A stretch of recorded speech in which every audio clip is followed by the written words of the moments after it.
folks, we're making some more progress on the restoration of the B&J Special. I'd like to show you in this video how we went from this rear bumper design to this rear bumper design, and how we went from this rear tail panel to this rear tail panel. Thanks for watching, and keep watching because we're making some rapid progress on this.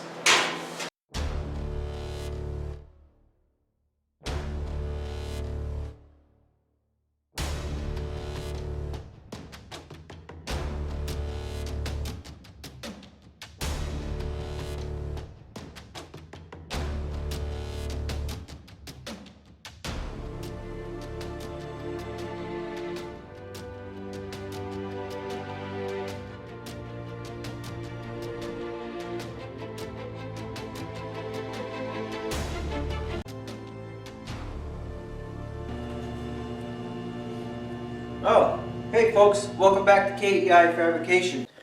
Alright folks, I did a little impulse buy a while back, and I bought some of these fabrication tools that came across the Facebook post advertisement kind of thing. And so this is a laser pointer, and it is a adjustable notch indicator, if you will, for 1 3/4 tubing, and the laser slips inside, and then they give you a little tool to turn the laser on and off. It's tough to see because of how small it is. You put the tool in there and you can see the laser turns on. Now this is the first time I've used this, and for this project I had to make a bar that had a kind of a funky angle here, and then perpendicular with a 90-degree notch in the back end of the tube. But how do you know what angle? Well, I mean, I'm out of practice, but years ago I used to be able to hold it up there, take a little Sharpie mark and get it close, but it still meant several trips back and forth to the grinding bench or the notcher or whatever. But so what I did was put this up here like the tubing was going to be. I don't know if you can see the laser, but I adjusted the angle so the laser was in the center of the tube that I wanted to intersect. And then once that's done, you measure and get your tubing length. You pop the laser out and you cut the tube to length, and you slip this onto the tubing, and you can see, hopefully you can see it, but I did this with a cutoff tool. I did not use the notcher, and I just transferred it with a Sharpie following the edge around, and I basically hit it on the first try. So it probably saved me, 15 minutes making this notch. And then once that notch was done, you know it's at the proper angle. So now it's just your job to figure out where does this notch go. And in this particular situation, I have this vertical tube right here, so we needed an additional notch to relieve it, so it sits on there good. But that tube probably took me 10 minutes to make with the notches, and I hit it on the first try. So the only thing I had to do was I notched this end, because I always go a little conservative. It's easier to shorten a piece of tube than it is lengthen it.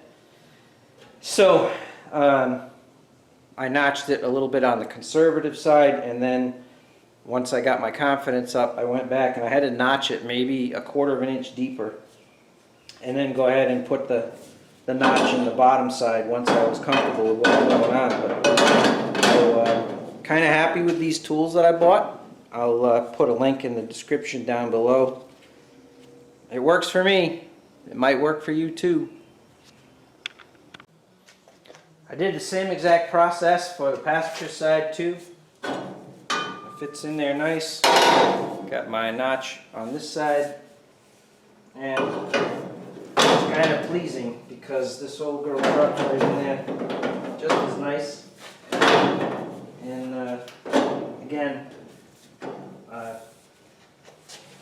had to notch the easy end, if you will, a couple of times, but now it's in there and it's just ready to weld. I could.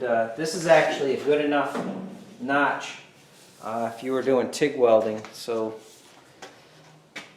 I'll keep using that.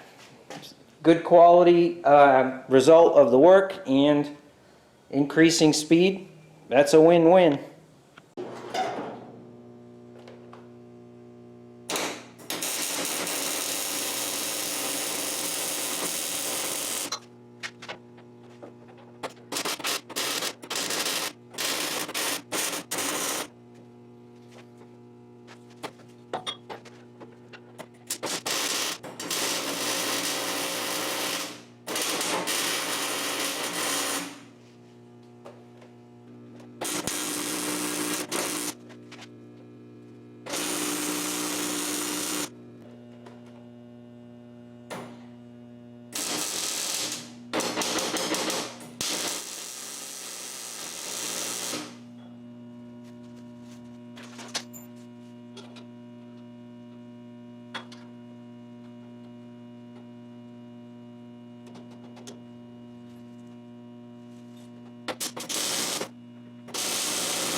I've been focusing on the back of the car, basically from the rear axle centerline back. Part of that was the fuel cell and the support bars and the rear bumper. And one of the missing pieces of the puzzle is the rear sheet metal. So I've been studying the rear sheet metal, waiting for it to focus, the old number 7. Now I've extended the rear quarter panels because in this picture the car had already been crashed a few times. And what I'm going to try and replicate is a little bit of the slope of the rear panel and bring out the sheet metal beyond the crash bars that will get covered up by the sheet metal. So now that that's all welded up, let's get to work on some sheet metal.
Okay folks, you saw me chop the ends of the quarter panel extensions. I kind of chose 70 degrees as the angle, and I've cut the length on both sides to kind of be parallel with the back of the car.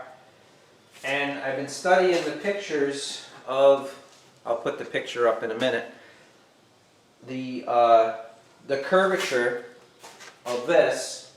And a while back I had attached a piece of 1/2x1/2 square tubing to hold the back of the car to the shape that's close to what it was, because it's been wrecked so severely so many times. And this picture is an example of how bad the back of the car was distorted in the big wreck. So I'm just kind of estimating to get some sort of general shape here.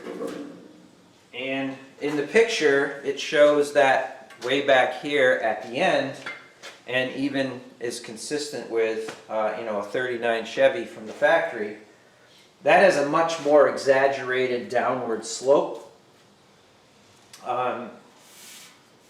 and the curvature to head towards the ground and the rear bumper exaggerates from here down. There's no way I could replicate that with my skill or ability, so I just chose to leave the quarter panels as long as it needed to be to get past the crash bars and kind of just have a gradual slope down.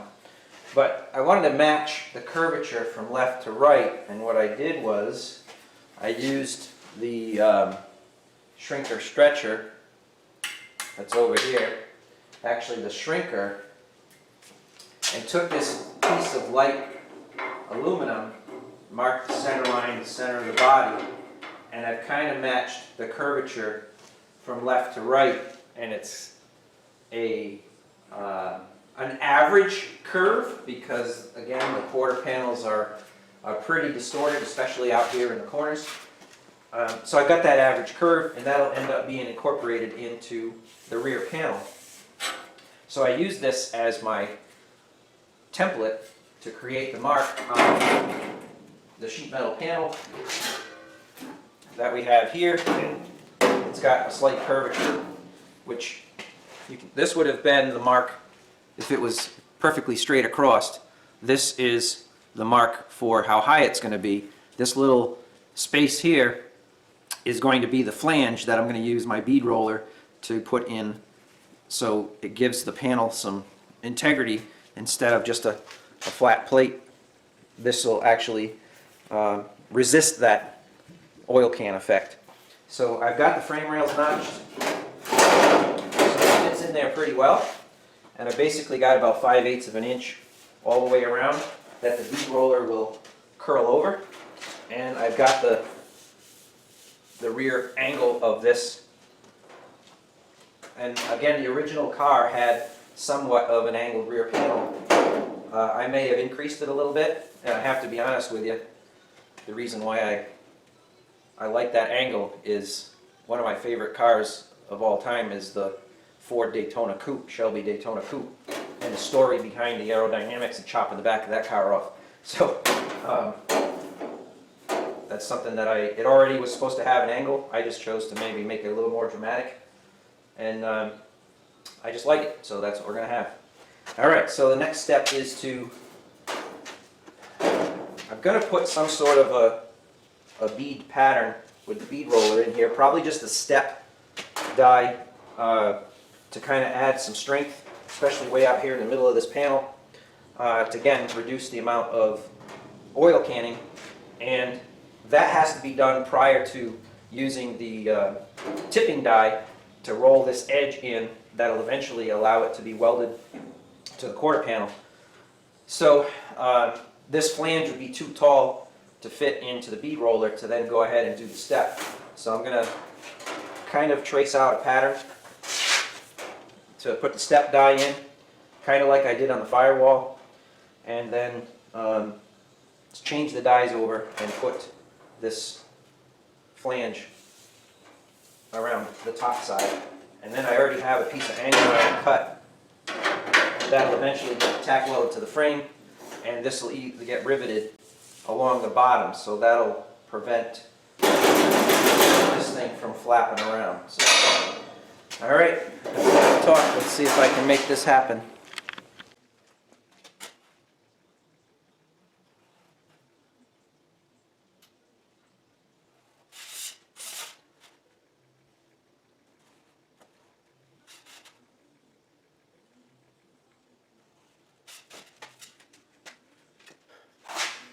One of the most famous layout templates in the world. Alright, I've got the pattern for the outside to put a step flange, so it'll be a reverse step, so this will be further out than the center when you look at it from the back of the car. So I wish I had the ability to make some more fancy of a design in here, but with the depth of my bead roller here, from basically the center of the die to the beginning of the C-frame is only about 19 inches, and that piece is 50 plus inches wide. So if I wanted to do some detail in the middle, I would have to strategically plan. So from the end of my design to here was less than 19 inches. So For now, I'm just going to go with a simple kind of oval perimeter pattern of this. Alright, let's see what kind of success I have. I'm a little bit nervous because I'm a little rusty because I haven't used this in a few months. I did make some test things on a scrap piece of sheet metal just to make sure that the tension in my die is correct for what I'm trying to do, and only one thing left to do. Let's make it happen.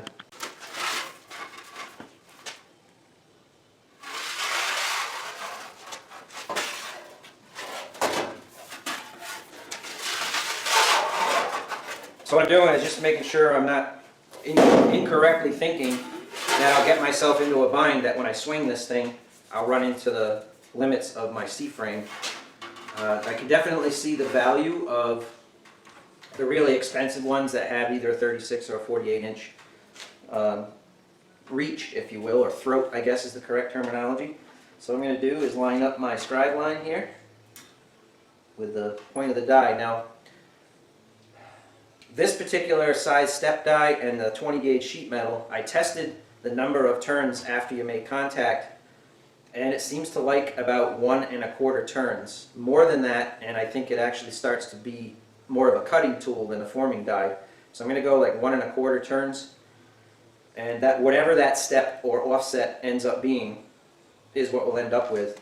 And this is a straight line from left to right, and when I head in this direction and do the spin and come around and finish up, hopefully because I'm deep into the long run, I can make the transition from the start to finish accurately, so it looks like it happened on purpose instead of by accident.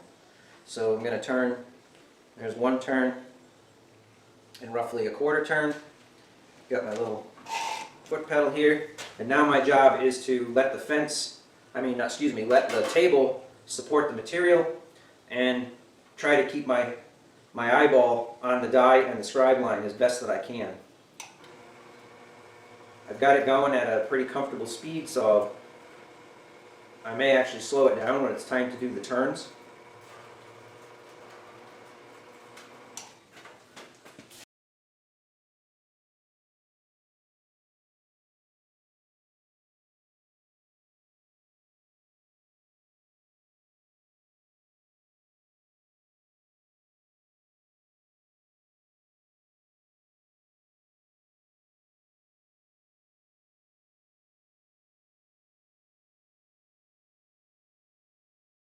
Exactly where I started in terms of overlapping. I have to go a little further because I increased the depth of the step right about here. So I'm going to stop there, and that is the extent of my not so complicated. So the strength of this material in terms of the oil can effect just got crazy strong. So I don't know if you can see that, but as far as following the lines and stuff, it actually come out pretty good.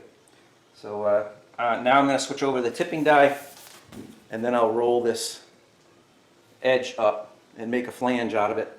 I have to use the tipping die because it's a curve, and you can't bend a curve in a press brake. So the tipping die is the only way to do that. So let me change over the die, and then we'll get back at it. All right, let's see what kind of mess I can make using the tipping die.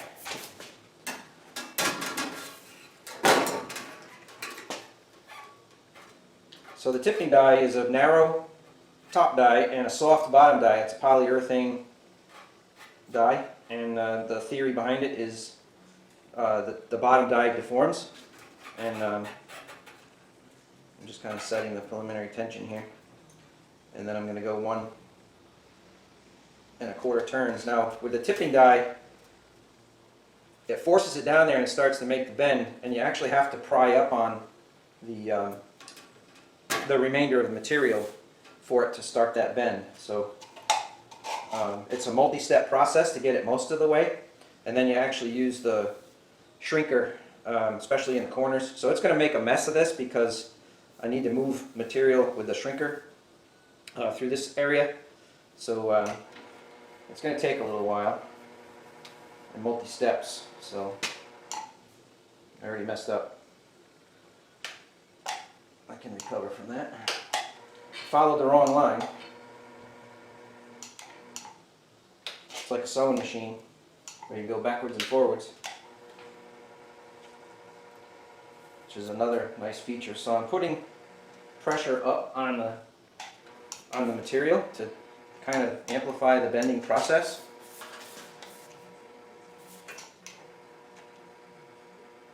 And again, you do it in baby steps to keep control of the material.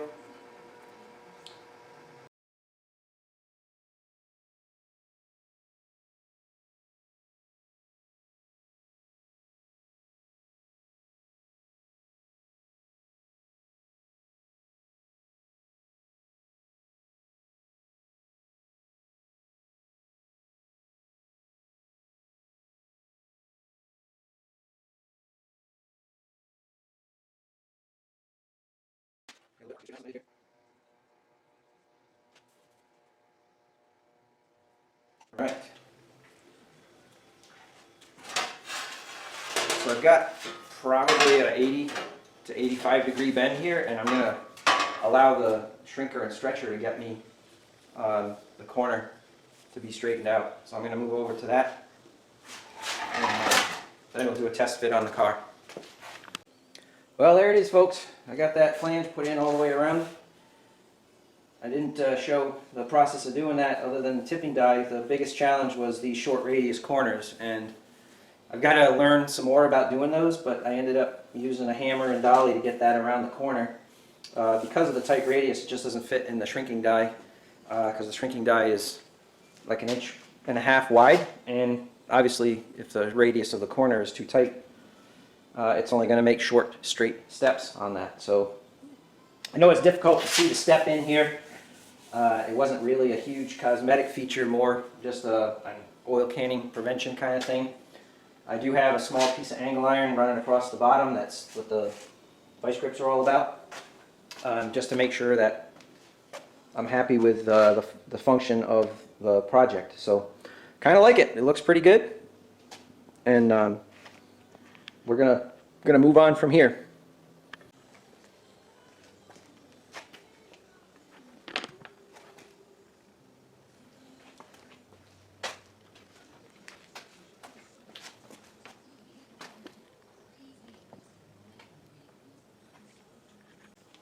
Alright, the quarter panels and that rear valance panel, tail panel, was something I've really been looking forward to be able to fabricate, and now that it's done, I just need to put the rear bumper on just to see how it looks. So let's see how that looks in conjunction with the final length of the sheet metal and the rear tail panel in place.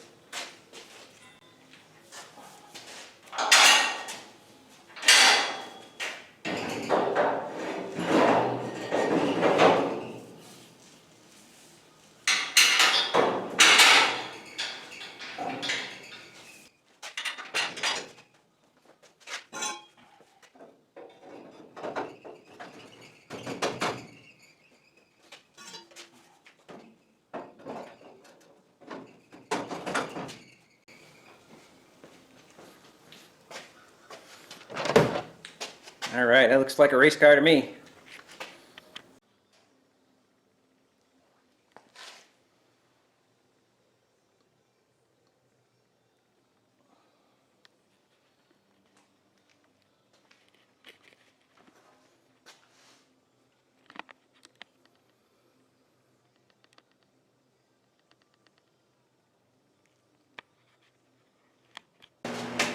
Why is there never enough time to do it right, but always enough time to do it over?